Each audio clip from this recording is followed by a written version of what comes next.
నిజంగా ఈ యొక్క మందిరంలో మీరు సుమారుగా ఒక 70-80 మంది ఉంటారు. ఈ యొక్క ఇంతమందిలో మీరు కనీసం ఏడుగురైనా 10 మంది అయినా, పోనీ ఇద్దరు ఒకరైనా దేవుని యొక్క రాజ్యానికి సాతానుడు మీ దగ్గరికి రాకుండా వీళ్ళు ఒక్కరైనా కూడా పరలోక రాజ్యానికి కొనుక్కోవడానికి సిద్ధంగా ఉన్నారా? ఉండాలి. దేవుడు అదే ఆశపడుతున్నాడు.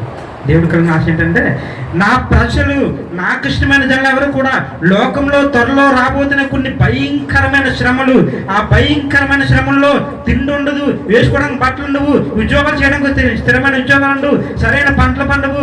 ఇక్కడ రాజకీయ నాయకులు, అధికారులు వీళ్ళందరూ చూస్తే మన మీదకి భయంకరమైన దోషణ పరిస్థితి మన తీసుకొస్తారు, మన మీదకి భయంకరమైన దాడులు చేస్తారు.